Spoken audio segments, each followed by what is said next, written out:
Alam mo nung araw, Jessica, I used to think all of us have certain quotas for suffering. And I felt I had filled up my quota.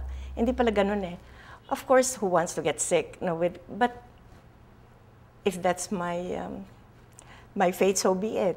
I'm just so grateful to all the Filipino people who were so supportive of me. I can say that with the help of the Filipino people, we restored democracy. Una kong na-cover si then candidate Cory Aquino sa kampanya leading to the 1985 snap elections. Tapos nung nag-file siya ng kanyang certificate of candidacy for the presidency, nandun din ako sa COMELEC. Nung naging presidente na siya, ambush interview lang yung nagkaroon ako. Many years after her presidency at nalaman niya na meron siyang cancer and she had little time left, she agreed to a sit-down interview with me sa kanyang bahay sa Times Street sa Quezon City. She was very candid, mga iba't ibang aspeto ng kanyang personality ang nakita ko sa aming interview na yon. Ako si Jessica Soho. Ako po si Jessica Soho. Ako po si Jessica Soho. This is Jessica Soho reporting. Balikan natin ang paghahatid ko ng serbisyong totoo bilang isang journalist. Hingi ata ako, Mama. March 1989 nang una naming tangkaing marating ang Isla ng Pag-asa. Gaya po ng inyo nakikita, tayo ay nakasakay ngayon sa isa sa mga tangke. Paano kaya sila magpapasko dito, no? This is Hickam Air Force Base here in Hawaii. Ito rin tiyak ang gustong paniwalaan ng marami sa atin. To see is to believe. Samahan niyo po kami sa isang natatanging paglalakbay.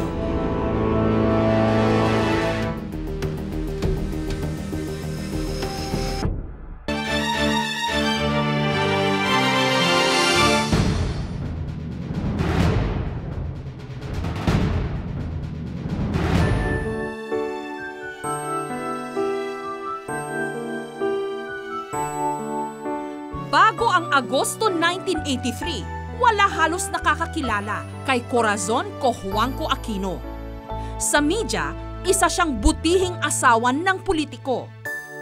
I was a mother more than a wife because Ninoy was so busy with his political career and I was determined that I would be a very good mother. I didn't want my children to be deprived.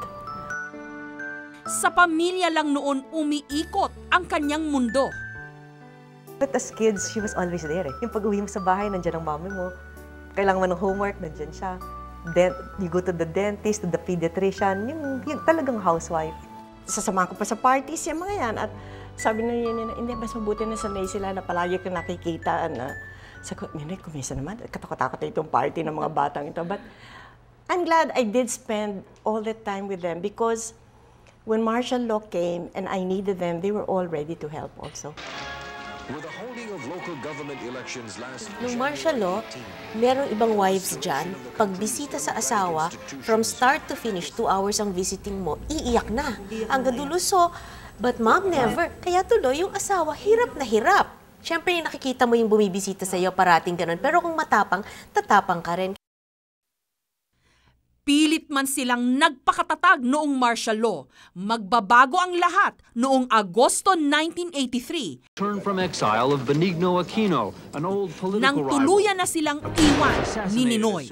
Kahit anong teleserye manoorin nila, it will never equal siguro kung ano yung naging buhay at pinagdaanan ng mom and dad ko. He was so calm and said, well, we can't do anything anymore. Let's just kneel down and pray the rosary. And then after that, she said, you know, just think, Dad always wanted to die for the country. And maybe this was the best way that he could go. No, when we came home, tapos nung kinis niya, kasi parang binuksan yung coffin, I remember that. And alam ko talaga na we were all talking about it after na antikas-tikas na ng dad, nung hinalikan namin. So yun, she really cried then. Be brave. Isang nagluluksang asawa. Ito ang unang imahe ni Cory sa buong mundo. Nakiramay sa kanya ang publiko.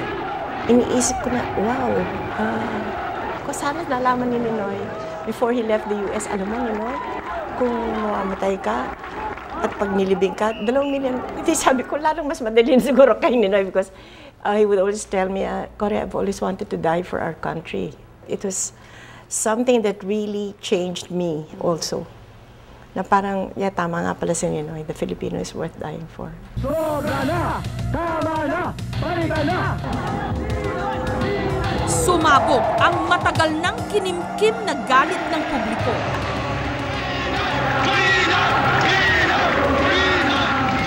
Si Ninoy ang kanilang bayani at martir. Si Cory naman ang naging mukha ng oposisyon. I remember that you were a very reluctant candidate. Parang ayaw na ayaw nyo, and it took a while bago ho nagkasundo na kayo na. Pero ang tanong ko sa inyo ngayon, kailan ho kayo nag-decide and what made you decide na, o sige na nga? Hindi, maraming ang nakipag-usap sa akin na sinasabi na kailangan ikaw, dahil ang hinahanap ng tao ay isang kandidato na para bang opposite of Marcos. And siguro akala na ako na nga yun dahil unang-una ayoko nga kumandidato. Suot ang kanyang signature yellow dress, madaling napamahal ang publiko kay Cory Aquino. But if you wanted to know who was the best candidate, she would be the one. And it happened. Dahil nga ako kumandidato dahil ang gusto nating lahat ay maibalik ang demokrasya. Tapos, si Bolsi, although she doesn't remember that, she said, Mom, haven't we sacrificed enough? Sabi niya gano'n. Totoo ba na ikaw lang, sa lahat na magkakapatid, ikaw lang yung pabor na tumakbo siya? Kasi hindi ko naintindihan.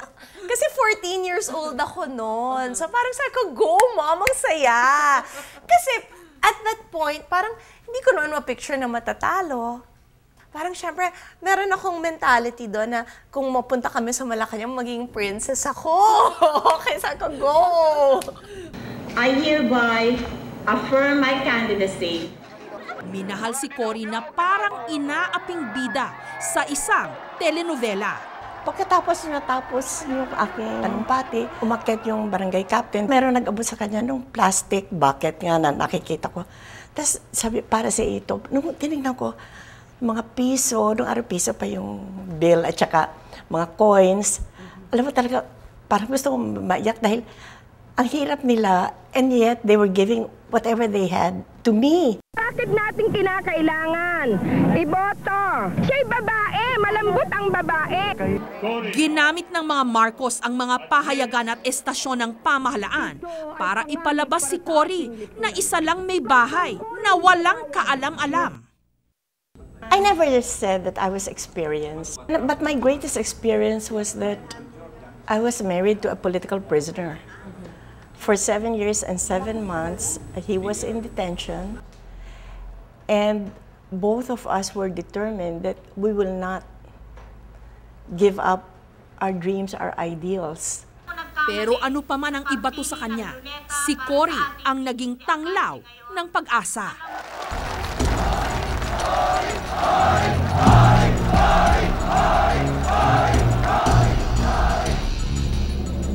Nung nag-walk out ang mga computer programmer ng COMELEC, to proclaim Ferdinand E. Marcos as President. Ginamit ni Marcos ang makinarya ng eleksyon para ideklara ang sarili bilang Pangulo. Kaya pati ang militar sumama sa pag-aalsa. Bit-bit man ang kanilang mga baril, hindi ito nagamit. For the sake of the Filipino people, I ask Mr. Marcos to step down now so that we can have a peaceful transition of government. I call on our people to rally to Camp Aguinaldo and Camp Crame in a show of people's power and solidarity with General Ramos and Minister Enrile. Thank you. The President said in his press conference earlier that he was not going to resign. So how would we deal with such a situation? We will continue pressuring him. Are you going there, Mrs. Aquino? Bumaha ng dilaw sa EDSA. Pagkatapos ng 20 taon, naging tanyag muli ang Pilipinas sa mundo. Pero hindi na sa kagandahan at karangyaan, kundi sa pagkakaisa at kalayaan. Naging inspirasyon ang people power ng mga Pilipino para mag-alsa rin ang ibang bansa laban sa malulupit na gobyerno. Napakalaking bagay yon for us Filipinos kasi nakikita natin kung gaano itong bansang Amerika at that time bumilib sa ating mga Pinoy. President of the Republic of the Philippines. Hinangaan si Cory sa buong mundo, lalo na sa bansang nagpamana sa atin ng demokrasya. Naalala niyo pa that moment when you entered the U.S. Congress? Ay, talaga. And there was a standing ovation. Parang, wow! At alam mo, nakakagulat ba din, Jessica? Wala akong kanerbis-nerbis nun eh. Kaya sabi ko, bakit kaya ganito ang feeling ko? 3 years ago, I said, "Thank you, America, for the haven from oppression and the home you gave Ninoy, myself, and our children, and for the 3 happiest years of our lives together. Today, I say, join us, America, as we build a new home for democracy, another haven for the oppressed, so it may stand as a shining testament of our 2 nations' commitment to freedom."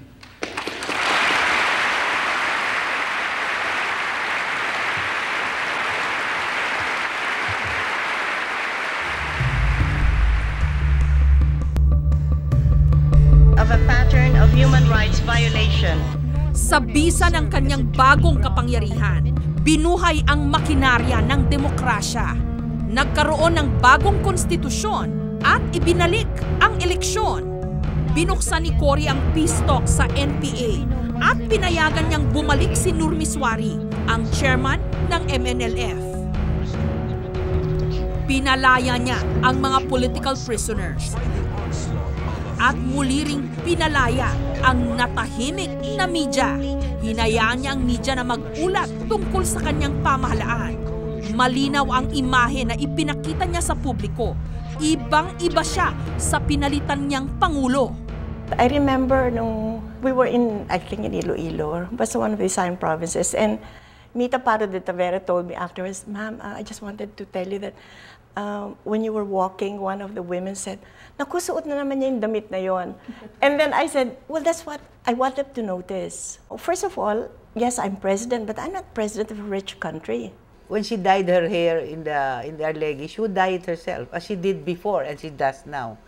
May mga rules siya. Ayaw niya nang bibigyan siya ng bouquet. Ayaw niya yung silya niya, iba dun sa silya ng lahat. When I was a regular employee, parang halos wala talagang na iba. Pumapasok ako, may bodyguards, pero pareho lang, just like any other employee naman.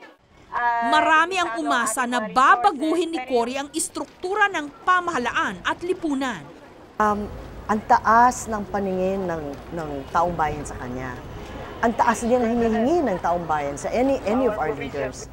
And you know, up to today, ang ating mga surveys say that a leader, a president has to be mother, father, judge, provider, everything all rolled into one.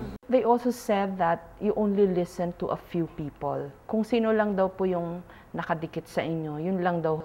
I also seek out certain people, but I cannot listen to too many people either.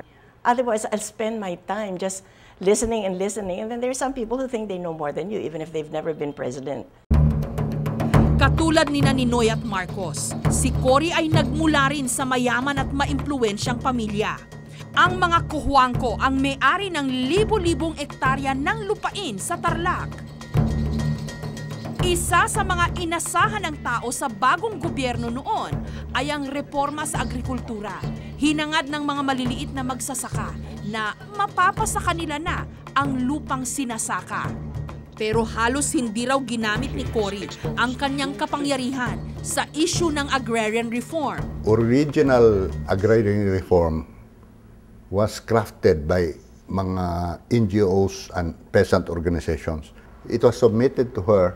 She could have issued an executive order implementing it, but hindi niya in-adapt. In Tarlac, you will find out that our family is the biggest in terms of involuntary offer to sell of various other landholdings. And this is not yung latak eh. Most of them were the prime lands, for instance, in Paniki, in Tarlac, and in other areas. My mother, to the detriment of her running her administration, had a lot of, shall we say, allies that she lost because she really forced, no, the Comprehensive Agrarian Reform Program. Dinala ng mga magsasaka ang kanilang laban sa Mendiola sa bungad ng Malacanang. Dito nangyari ang hindi inaasahan. Oo, yung sa Mendiola, masyado masakit sa akin noon dahil hindi ko naman nais na gawin niya, tsaka merong talaga ng gulo doon. Nanatiling malinis ang pangalan ni Cory. Hindi pinagdudahan ang kanyang integridad. Pero may mga nagduda sa kanyang katatagan. Bumagsak ang usaping pangkapayapaan sa pagitan ng gobyerno at ng NPA. Muling umigting ang digmaan. Katulad nung panahon ni Marcos, muli ring nag-alsa ang hanay ng militar. Muling binitbit ang mga baril. Pero kung sa EDSA, hindi nila ito ginamit sa panahon ni Cory. There will be no turn. I have nothing to say to these traitors. Sa ilang mga kudetang inilunsad ni Gringo Onasan, ang Malacanang na mismo ang inatake. Akala ko yun, parang sabi ko, baka ito na ang goodbye, no? But I was determined not to leave Malacanang. At maski ng mga cabinet members ko, sabi, ma'am, siguro umalis na kayo dito. Siguro hindi. And no, I feel it's my duty to stay here. And anyway, I'm prepared. Nung nangyayari yon, again, hindi umalis ang mom ko na hindi ako kinuha. Hinatak ako and bodily, she and my brother Noy, but more of her, kinaladkad ako pababa. I have to admit, may moment na oh my God, we're gonna die. May ganun. Di ba mafe-feel mo kasi, total, ang tagal na nangyari. Naririnig mo sa radyo, wala na tayong bala. So sabi ko, what does that mean? Na wala na tayong bala. Nila naubusan na. Nagpatawag na rin ng pare na parang last rites ng feeling ko talaga doon.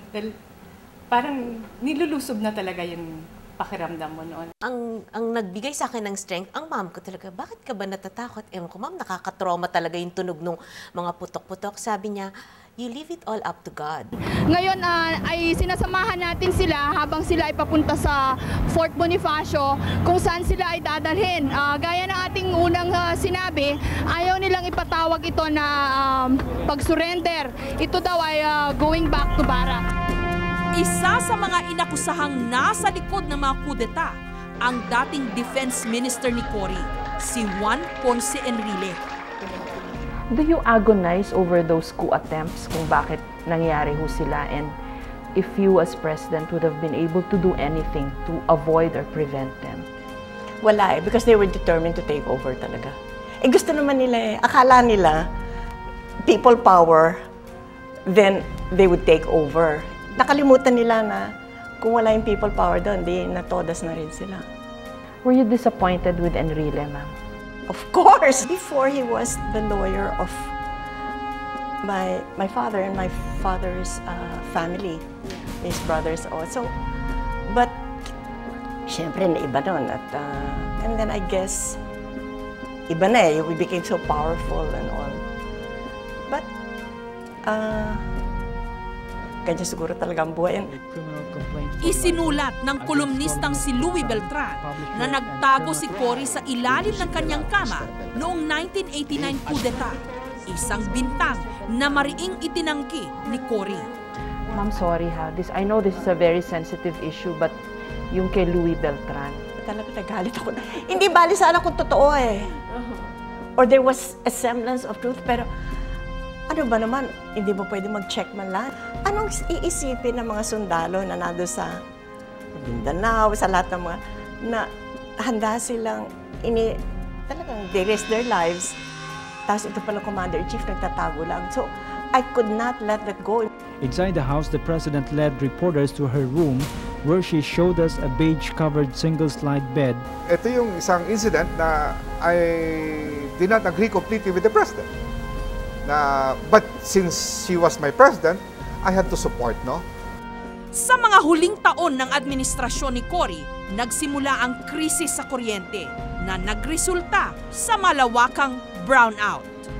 Veterana na ngang maituturing si Cory Aquino ng kung ilang laban sa kanyang buhay.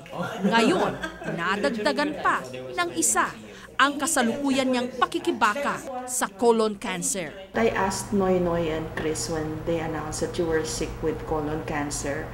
Tinanong ko si Noynoy, don't you feel na parang sobra naman yung quota nyo of suffering? Alam mo nung araw, Jessica, I used to think all of us have certain quotas for suffering. And I felt I had filled up my quota. Hindi pala ganun eh. Of course, who wants to get sick? No, but if that's my fate, so be it. And so many people have been so helpful. At saka, I think I don't want to live for such a long time. Sabi ko nga, 75 na ako, tama na yun. And yeah, Ninoy was only 50. But, I mean, everything's just up to God. Kalmado, bihirang makitaan ng emosyon at laging nasa tamang lugar. Ganyan nakilala ng publiko si Cory Aquino. Sa aking interview sa kanya na tumagal ng halos 1 oras, paminsan-minsan, ibang Cory Aquino ang lumitaw. You didn't mind when people were saying, she didn't have the experience, housewife lang siya. Pero sino This ba is the widow of Ninoy? Yeah, sino sa kanila nag-appear before the US Congress? Sino sa kanila ang binigyan ang nalagay sa cover ng Time Magazine? Wow. Sino ang Woman of the Year? Kanya, it's not all experience. I'm just so grateful to all the Filipino people who were so supportive of me. Siguro, iba sinasabi, ba't si Cory pa? Wala naman walang alam and all that. In fact, I knew of a joke about me after my presidency na somebody told, alam mo ang joke sa'yo? Ano yun? Corazon, si. Aquino. Sabi ko, ganun ba? Well, anyway, whatever. At least nakatapos ako. And then, I can say that with the help of the Filipino people, we restored democracy.